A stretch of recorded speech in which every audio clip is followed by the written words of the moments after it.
오늘은 우리에게 위기라는 것이 닥쳤을 때 신앙인은 어떻게 해야 되는지에 대해서 함께 말씀을 나누려고 합니다.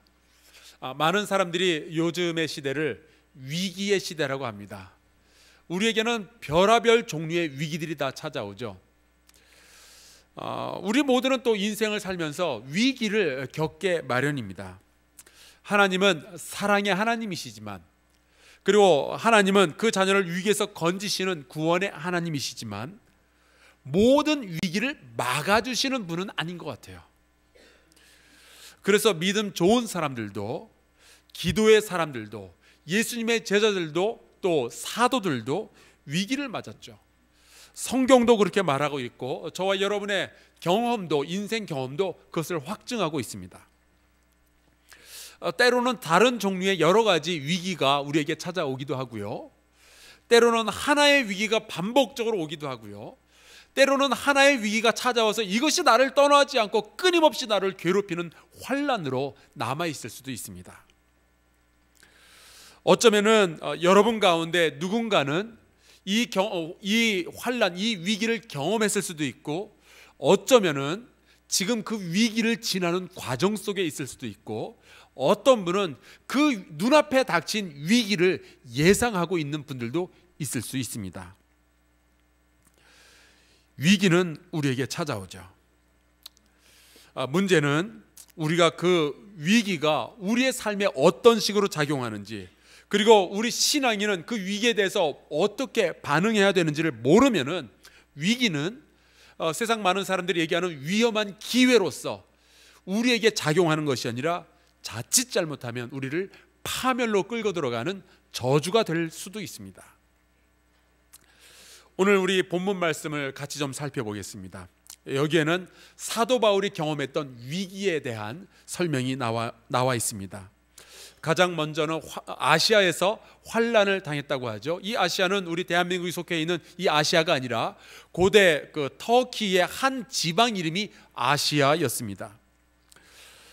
여러분은 혹시 어떤 한 지역의 이름을 떠올리면은 갑자기 거기에서 있었던 안 좋은 기억들이 살아나면서 이렇게 싫은 그런 감정을 가지시는 분이 있습니까? 뭐 어느 도, 어느 지역 하면은 아우 나 거기 싫어, 쳐다보기도 싫어. 저는 그런 곳이 하나 있습니다. 바로 관악산. 이 과천으로 넘어가는 그 남태령 고개 오른쪽, 그쪽은 쳐다보기도 싫어요. 지금도 생각만 해도 치가 떨립니다. 바로 제가 군 생활을 시작했던 곳인데요, 지난번에 제가 아내와 같이 차를 몰고 그 고개로 넘어가다가 저도 몰랐어요. 그냥 내비게이션 따라가다 보니까 그 길로 갔어요. 가다가 오른쪽에 제가 군 생활했던 그 지역이 딱 보이는데 저도 모르는 사이에 소름이 쫙 끼치더라고요. 그때 얻어맞았던 기억이 갑자기 되살아나는 거예요. 30년 전 얘기인데 아직도 그래요. 바울도 이 아시아라는 지역을 떠올리면은 같이 떠오르는 환난의 기억이 있었습니다. 정확하게 어떤 환난이었는지는 오늘 고린도후서에서 기록하고 있지는 않지만 아마도 에베소에서 일어났던 그 일이 아니었을까 학자들이 추측을 해봅니다. 사도행전 19장에 나오죠. 여기에서 이제 사도 바울이 가서 그 에베소 지역에 수많은 우상 숭배하는 사람들이 있는 것을 보고, 사람의 손으로 만든 우상은 너희를 구원하는 신이 될 수 없다라고 선포를 하고 많은 이들에게 복음을 전하게 되죠. 그리고 많은 사람들이 바울의 설교를 듣게 됩니다. 그렇게 좋은 이야기를 전하는데 그 동네에 특별히 그 에베소는 아르테미스라는 여신을 섬기는 지역이었습니다.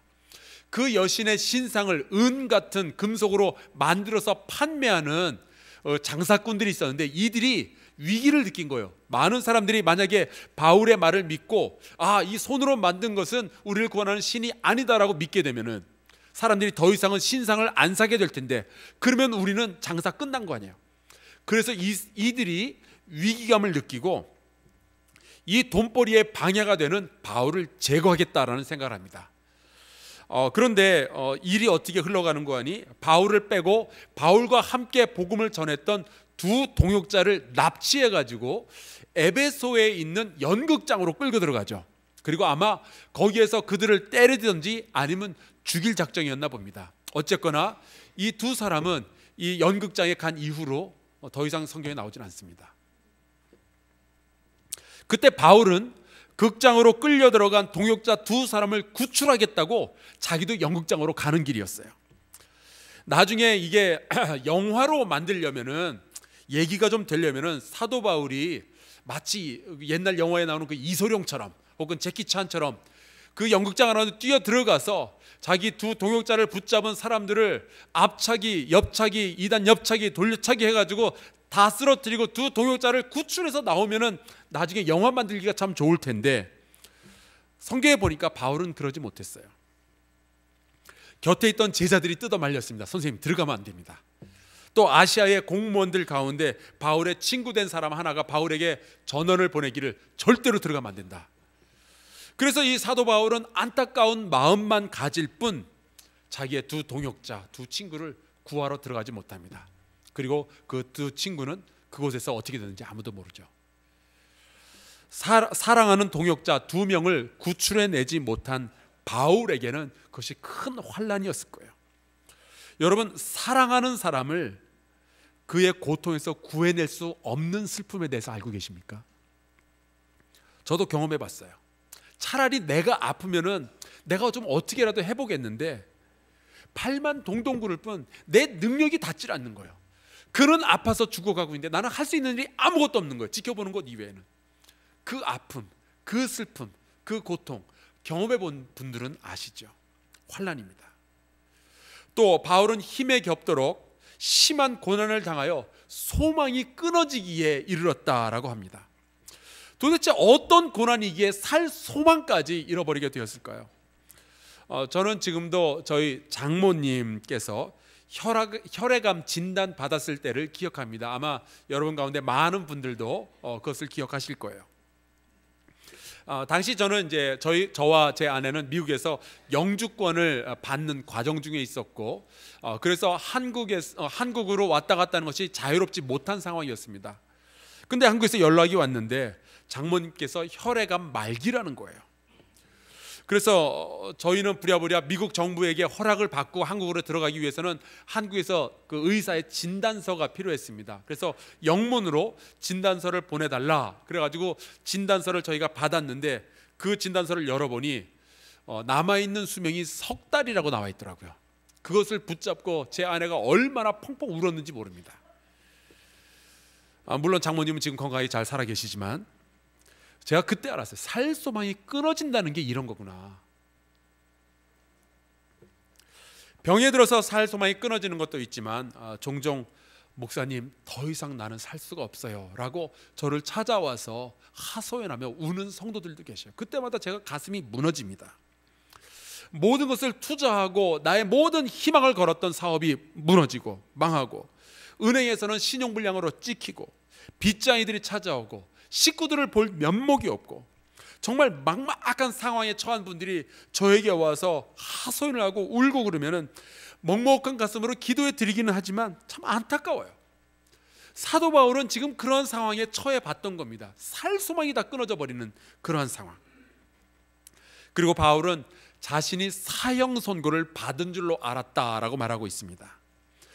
사도행전 23장에 보면은 아시아에서 온 유대인들이 바울을 죽이기 전에는 먹지도 마시지도 않겠다라고 맹세까지 하고, 그런 사람들이 40여 명이 기다리고 있었어요.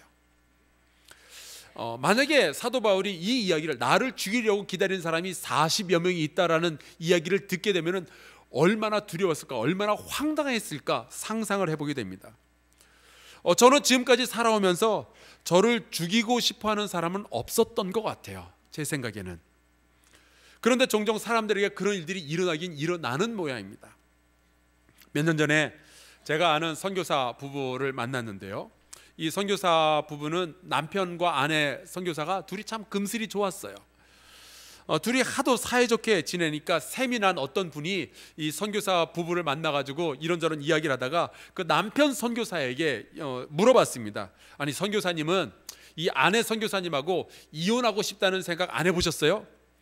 그랬더니 남편 선교사님이 그런 생각은 해본 적도 없고 그럴 생각도 없습니다. 딱 잘라서 이야기를 하는 거예요.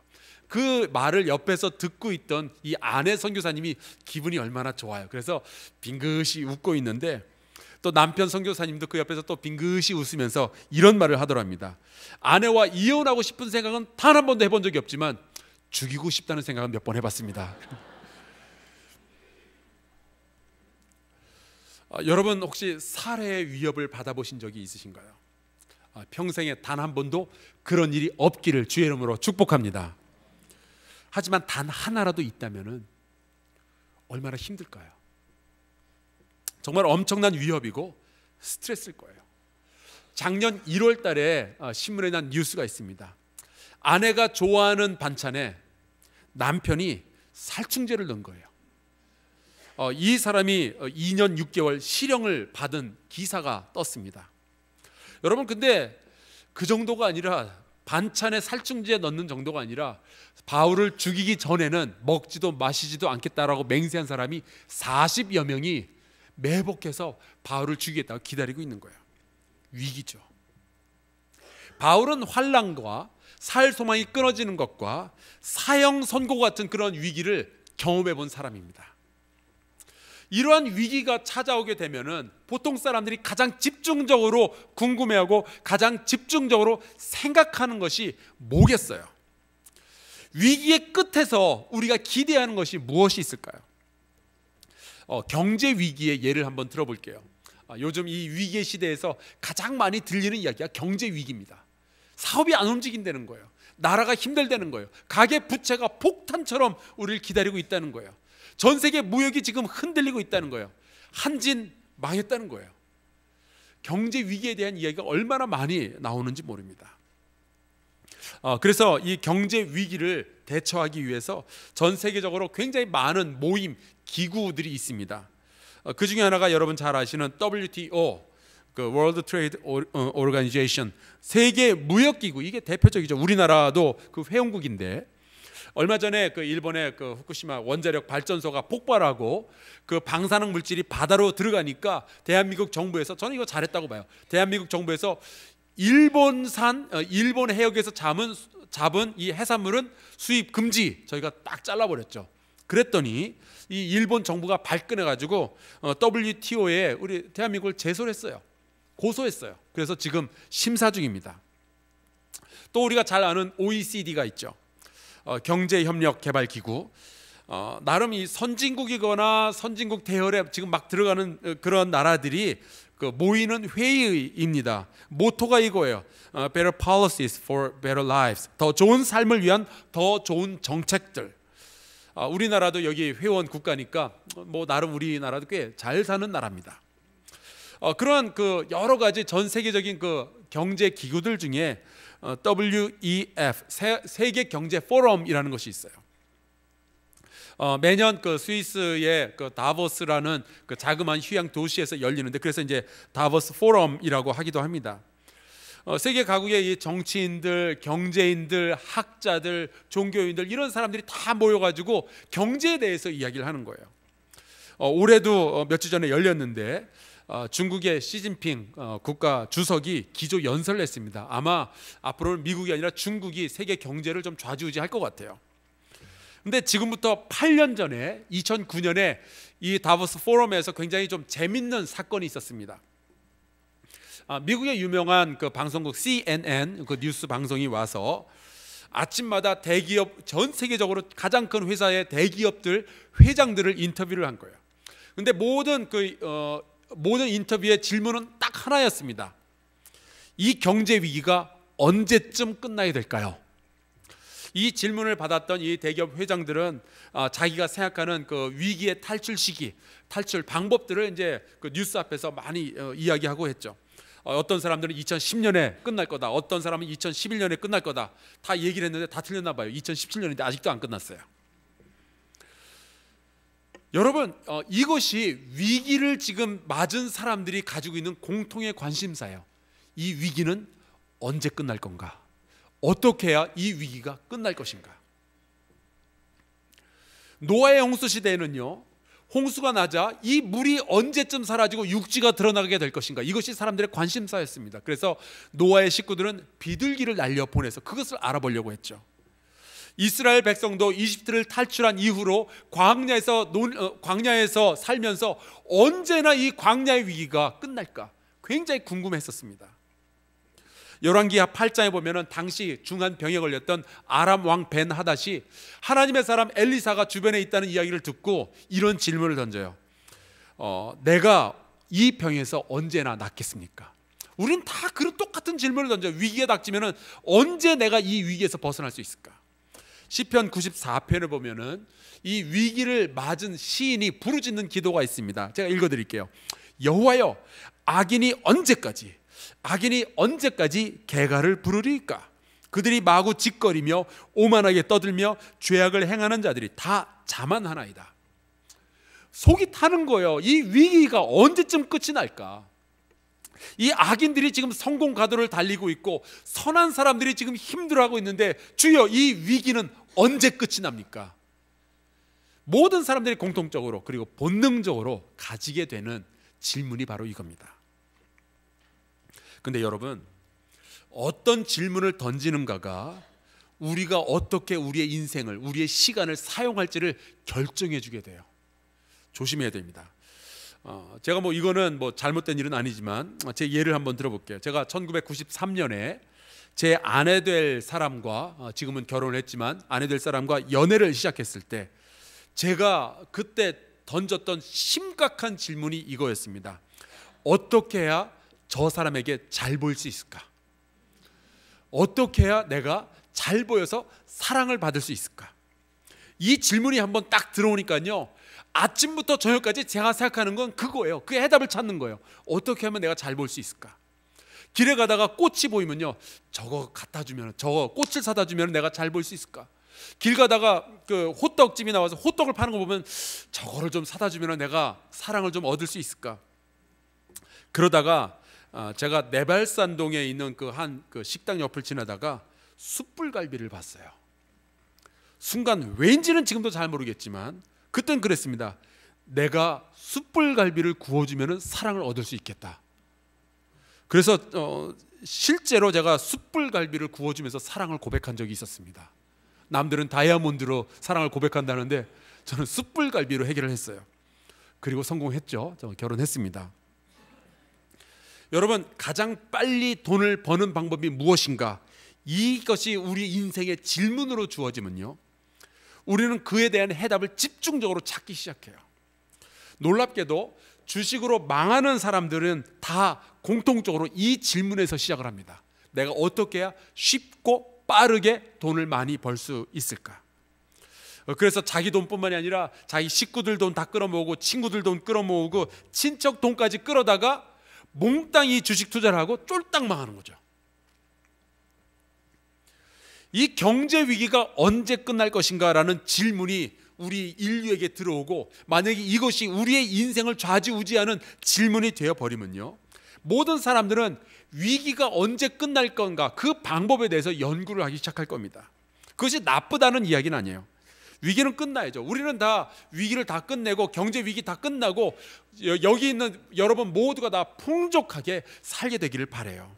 하지만 이 위기가 끝난 뒤에 기껏해야 위기 전에 돈 잘 돌아가던 그 상황으로 돌아가는 거라면 그건 하나님께서 원하시는 것이 아닙니다. 여러분, 이스라엘이 광야 생활 40년 동안에 얼마나 많은 위기를 만났는지 몰라요. 홍해의 위기, 그 다음에 물이 없는 위기, 음식이 없는 위기, 그때마다 하나님께서 위기를 모면하게 해주셨어요. 위기는 모면했는데 사람들은 바뀌지 않았습니다.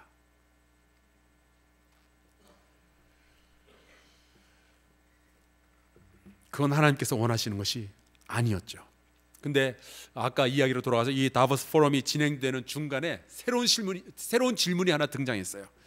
바로 얼마 전까지 미국의 오바마 대통령의 종교 자문 역할을 했던 그 제임스 월리스라는 학자가 있는데 하버드 대학의 교수이고요.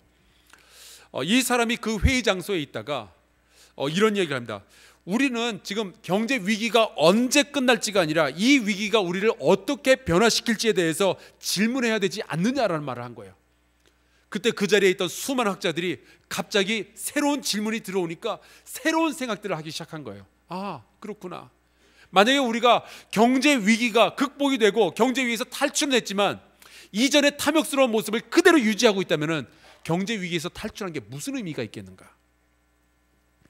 경제 위기는 벗어났는데 여전히 공격적이고 약한 이들의 아픔을 무시하는 사람들로 우리가 그냥 남아있다면 위기에서 벗어난들, 그것이 무슨 소용이 있겠는가? 그래서 새로운 질문에 새로운 해답들을 찾기 시작한 겁니다. 오늘 본문에 보니까 사도 바울은 이 위기를 통하여 자기가 어떻게 바뀌었는지를 고백하고 있어요. 제가 읽어보겠습니다. 이는 우리로 자기를 의지하지 말고 오직 죽은 자를 다시 살리시는 하나님만 의지하게 하심이라. 환난과 살 소망이 끊어지는 것과 사형 선고를 받는 것과 같은 그 모든 위기들을 통하여서 하나님께서 원하시는 것이 있었는데, 그것은 내 자신이 아니라, 바울 자신이 아니라, 인간의 모든 생각과 능력이 아니라 하나님만을 의지하게 하시려는 것, 그것이 하나님의 의도였다라는 것을 이 사도 바울이 알고 그렇게 변화를 한 거예요. 하나님 앞에서 겸손히 무릎을 꿇고 나의 약함을 인정하고 하나님의 아버지 되심을 고백하는 사람으로 더 변화된 겁니다. 나의 끝에서 하나님께서 시작되는구나 라는 것을 깨달은 사람이 된 거죠. 위기의 끝에서 사도 바울은 하나님이 원하는 사람으로 변해 있었습니다. 여러분, 위기를 벗어나기 위한 기도는 누구나 해요. 교회 안 다녀도 그런 기도는 해요. 혹시나 여러분 가운데 누군가 위기에 처해 있는 분들이 계시다면 위기를 어서 벗어날 수 있기를 바라요. 저도 그것을 위해서 기도합니다. 하지만 위대한 신앙인의 기도라면 이 위기를 통하여 하나님께서 내게 원하시는 변화가 무엇인가에 대해서도 관심을 가져야죠. 우리 성도들 가운데 사업이 어려워지면서 가난을 겪은 분들이 계셔요. 정말 잘 나가는 분이었는데 어느 순간에 사업이 어려워지더니 하루하루 끼니 걱정을 하시다가 요즘은 또 다시 장사 잘 되고 사업이 잘 돼서 다시 회복한 몇 가정이 있습니다. 여러분, 위기가 지나갈 수 있어요. 위기가 지나가기를 또 우리가 원하고 그렇게 기도하는 게 마땅해요. 근데 여러분, 하나님 앞에서 정말 중요한 것은 위기가 지나갔다가 아니라 그 위기가 나를 어떤 사람으로 만들었는가 하는 거예요. 광야 생활을 하면서 이스라엘은 수도 없이 위기를 모면했어요. 근데 그들은 어떤 사람들이 되어갔는가?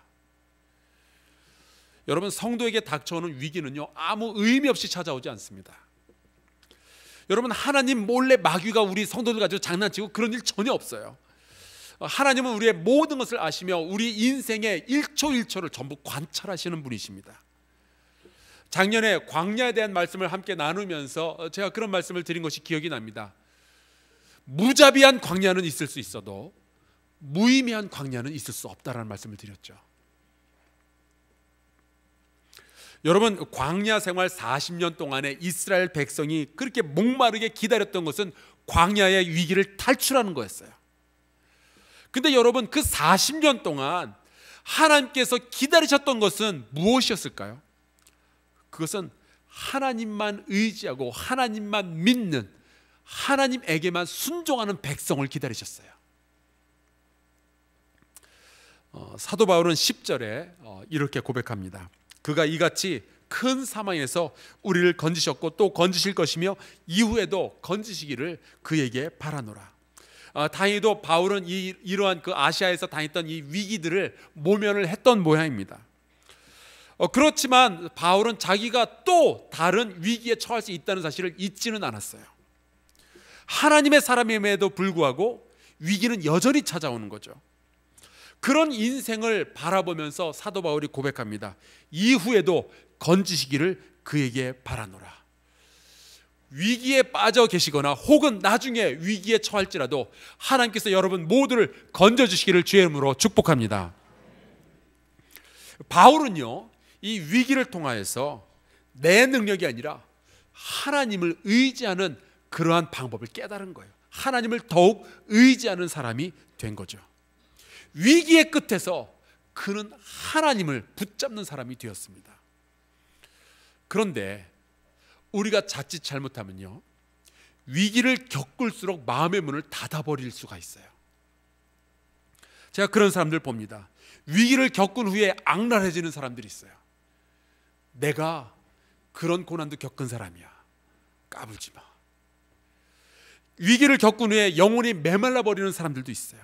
위기를 겪을수록 또 위기를 이겨냈는데 더 이기적으로 바뀌는 사람들도 있고요. 위기를 겪으면서 받았던 여러 가지 상처들을 마음에 품고 있다가 주변의 많은 사람들, 내 가정과 내 성도들에게도 그 상처를 다시 입히는 그러한 사람들도 있어요.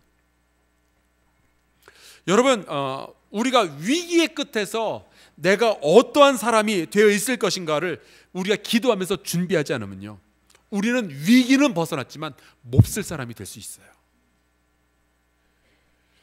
바울은 위기를 겪으면서 하나님을 더욱 의지하게 되었습니다. 그래서 11절에 이렇게 기도해요. 우리가 많은 사람의 기도로 얻은 은사로 말미암아 많은 사람이 우리를 위하여 감사하게 하려 함이라. 위기의 끝에서 바울은 더욱 은혜스러운 사람이 되었습니다. 내 힘으로 이 위기를 벗어난 것이 아니라 은사로 말미암아 내가 위기를 벗어났다라는 고백을 하는 사람이 되었고, 또 많은 사람들이 더 감사하게 하려는 그러한 생각을 품게 되었어요. 그것이 신앙인이라면 반드시 위기의 끝에서 보여주어야 할 모습입니다. 여러분, 우리가 살아있는 동안에 위기가 찾아오는 것은 막을 수는 없겠지만 그 위기를 통하여 내가 어떤 사람으로 바뀔지에 대해서는 우리가 기도하며 결단해야 돼요. 믿음을 소유하며 위기의 끝에서 사도 바울처럼 겸손하게 더 하나님을 의지하고 더 주님께 감사하는 은혜로운 사람으로 바뀌어 가기를 간절히 축원합니다. 그 일을 위해서 기도하고 노력하는 저와 여러분 될 수 있기를 간절히 축복합니다. 우리 함께 찬송가 419장 같이 찬양하겠습니다.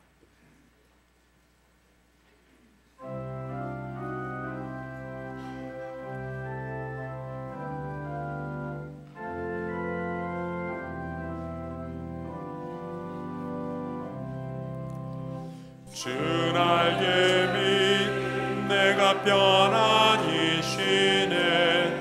밤 깊고 비바람 불어쳐도 아버지께서 날 지켜주시니 거기서 편안히 쉬리로다. 주 날개미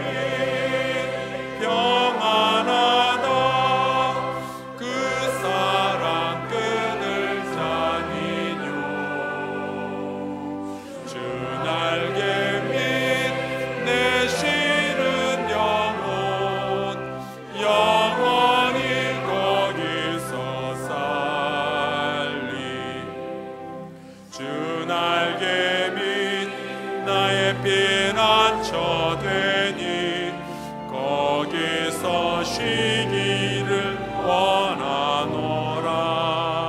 세상이 나를 위로치 못하나 거기서 평화를 누리리라.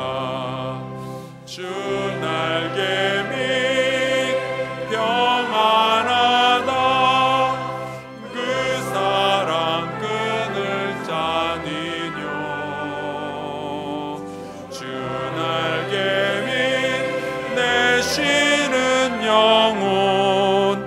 영원히 거기서 살리. 그 날개미 기쁨이 있네. 고달픈 세상 길 가는 동안 나 거기 숨어 돌보심을 받고 영원한 얻으리라. 주